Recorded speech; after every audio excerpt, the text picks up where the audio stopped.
Башкортостанда талпан кадалуга зарланып 400-дән ашу кеше мөрәҗәгать иткән. Шуларның яртыһынан күбеһе балалар. Һаумыгыз, хөрмәтле тамашачылар, эфирда интервью тапшыруы студияда Гөлсемә Эштанова. Талпан ниме һәм куркыныс һәм унан хаклану саралары нинде? Бүген ошо хакта һөйләшәбез.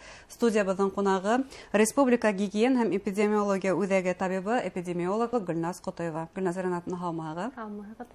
Шулай итеп, статистикага иң тәүдә күз һалып үтәйек.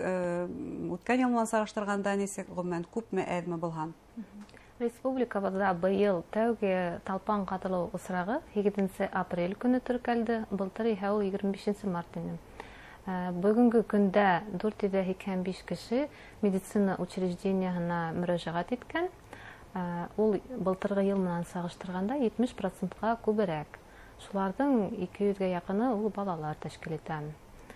Гигиена һәм эпидемиология үзәгендә 412 талпанды тикшерделәр һәм дә 2 талпан энцефалитлы, 52 талпан боррелиозлы булуы ачыкланды. Әлегә авыру кешеләр тикшерелә, авыру осрактары әлегә теркәлмәгән республикага. Шулай итеп, 7 апрельдән, тимәк, иртә уянгандар быелда талпандар. Быелда иртә уянгандар. Үткән елда март аенда ук теркәлгән. Бу нимәгә бәйле? Ул табигать шарттарына бәйле. Апрельдән артык елы килүеннән, шулай бит. Шулай.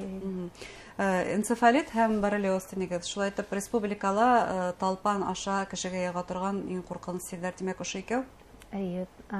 Талпан энцефалиты бик куркыныс сер ул. Югары температуранан башлана, үзәк нервы системаһын зарарлай, төрле параличка апарып иткерергә мөмкин, кеше инвалид булып калырга мөмкин, хатта үлү белән мөмкин. Боррелиоз, талпан боррелиозы, ул да бик куркыныс сер, уны антибиотиктар кулланып дәвалайлар инде. Ул органдарга действовать итә инде. Йогынты яһай. Бауыр, йөрәккә бирергә мөмкин. Әлегә талпан кадалып мөрәҗәгать итүчеләрдә был серләр әлегә ачыкланмаган, тимәк. Юк, әле быелга юк әле. Шулай итеп, был серләрдә ишетәбез, улардан менән әлбәттә хәбәрдар бер хәвефле икән дә беләбез. Әгәр дә талпан кадала икән, тәсиратта нимә эшләргә тиешбез, уны нисек алырга тиешбез? Әгәр дә һезгә талпан кадалган икән, һез уны үзегез алырга тырышмагыз, медицина учреждениеһына мөрәҗәгать итегез. Кала тирәһендә булһагыз, ул травмпунктларга, район тирәһендә үзәк дәваханаларга инде. Унда инде специалистлар уны талпанды дөрес итеп сыгаралар. Иң мөһиме, талпанды бүтән көенсә сыгарга кирәк, башын үтмәенсә. Артабан талпанды ташламайбыз, капкаслы һавытка һалабыз һәм лабораторияга тикшерергә алып барабыз.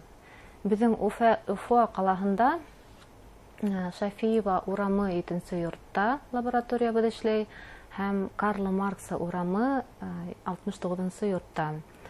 Тагыла безнең республикала филиалдар эшләй Стәрлетамак, Туймазы, Бирск, Нефтекама калаларында. Талпанды шунда тапшырырга мөмкин. Талпанды тикшерергә шунда тапшырырга мөмкин. Гомумән буны кеше үзе эшләргә тиешме, әллә кайда һинең талпаныңды сыгарлар, шул поликлиника артабан эшләйме бу эште? Кешеләр үзләре алып киләләр. Шулай да талпан кадылгас ниндидер препараттар кабул итәргә кирәкме, мәсәлән, аллергияга каршы?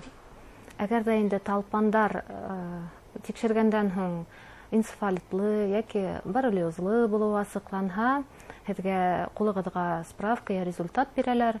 Уның менән һез дәваханага мөрәҗәгать итәһегез. Энцефалитлы булган хәлдә иммуноглобулин яһала. Боррелиозлы булганда әйтеп үттем бит инде, антибиотиктар рецепт яда табиптар. Димәк, сәламәтлекте вакытында кайгырту кирәк һәм был серләрдән прививка, вакцина яһату мотлак. Әлеге вакытта был прививкаларны яһатырга һуңмы, әллә бүген дә яһатырга яраймы? Әлбәттә, көзгөһөн үк прививканы эшләтә башлаһаң һәйбәтрәк. Ул бит инде 3 этаптан тора прививка. Ләкин хәзердә һуң түгел, тәүге прививканан һуң 1-2 адна самаһы кәмендә үтәргә тиеш. Һәм икенче прививканы яһаткандан һуң 14 көндән һуң гына иммунитет барлыкка килә. һәм дә 1 ел үткәч уны тагын кабатлар кирәк. Бұл вакцинаны тәүсиратта кемдәргә эшләтү мотлак кына? Әлбәттә, ул урманда эштәре урманга сыгу менән бәйле булган, яки укулары шундай бәйле булу менән уларга эшләнелә, бушлай эшләнелә. Теләүселәргә шулай бушлайды, шулай бит. Теләгән һәрбер кеше үзе мөрәҗәгать итеп, уны эшләтә ала. Республиканың кайһы районнарында талпандар ешрак кадала дип әйтергә мөмкин, халыкны ныграк борсый? Ул Бөрьән райондары, Белорет райондары, Учалы, Белокатай, Аскын райондары, Таулы, Урманлы райондары бөтенләй. Һәм был күбрәк авыл тирәһе, был райондар шулай бит. Һәм авыл тирәһендә талпанды кеше урманга барып үзе генә йыйып алып кайтмай, уның йортына мал-туарда эертеп алып кайта. Моны һанап үткән сирдәр мал аша кешегә югаламы? Малдардың үзләренең сирдәре, кешеләрнең үзләренең сирдәре була. Ләкин ул бер үк талпандар ябыша малга ла кешегә лә. Димәк, әгәр дә мал боррелиозман сирле икән, кешегә юкмы дип әйтә алам? Юк, малдың сире икенсе. Уны инде ветеринарный службага мөрәҗәгать итәргә кирәк. Малдарга прививка эшләтергә мөмкинме? Малдардың дарулары була, уны менән ветеринарный службалар эшләй. Гомумән икенсе мәсьәлә. Шулай да еш кына шуны ишеткән бар, яз айдарында, язлы көзле талпандар котырган вакытта һөттө, һыйыр һөтен, кәзә һөтен мотлак кайнатып эсергә кирәк икән ди. Был ни тиклем төгәл мәгълүмат? Кәзә һөте аша талпан энцефалиты юктыру ихтималлыгы бар. Былтыр ундай осрак теркәлде бездә Белорет районында. Димәк, һөттө, кәзә һөтендә, һыйыр һөтендә кайнатып эсергә кирәк. Кайнатып эсергә кирәк. Кала ерҙәрендә халык талпанды ешрак парктарда һәм кала эргәһендәге урмандардан йыйып алып кайта. Бында әлбәттә махсус эшкәртү тураһында һүз алып барыла. Быел ул башкарылдымы? Быелгы елда республикабызда акрицит обработкалары башланды. Якынса 300 гектар ер обрабатывать ителде. Ул кеше күпләп ял иткән урындар, парктар һәм дә балалар ял итәсәк лагерьлар. Ул Өфө калаһында гына түгел, димәк, башка калаларда һәм районнарда. Шулай итеп, киләһе бына әлеге вакытта оҙайлы май байрамдары бара һәм кеше әлбәттә урманга, яланга, кайдалар сыга, ял итәргә сыга, я булмаһа баксаһына бара. Бына был осракта талпандан нисек һакланырга, ниндидер махсус спрейдар, кремдар ярдәм итәме? Хәзерге вакытта күп төрле репелленттар һатыла бит инде. Исегеҙҙә тотоғоҙ, репеллентты кейемгә генә һибергә ярай. Тәнгә һибергә ярамай? Тәнгә һибергә ярамай. Кейемгә килгәндә, нисек кейенергә гомумән урманга бара алдынан нинди кәңәштәр әйтергә? Кейемде талпан үтә алмаҫлык итеп һайларға кәрәк инде, асыҡ төҫтә, оҙон еңле башығыҙға кейергә, итектәр кейергә инде. Әлбәттә, урмандан, тәбиғәттән ҡайтҡас, өҫтөгөҙҙө тикшерергә, кейемде ҡағырға ла онотмағыҙ.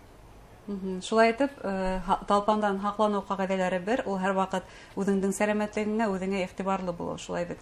Ҡайһы ваҡытта үҙебеҙҙең сәләмәтлеккә артыҡ вайымһыҙлыҡ микән, әллә үҙеңдең иммунитетыңа артыҡ ышаныу микән, бына прививкалар эшләтелмәй һәм бындай хәүефһеҙлек ҡағиҙәләре лә булмай. Был хаҡта нимә әйтергә һеҙҙең фекер? Ябай ҡағиҙәләрҙе үтәү кәрәк инде ул.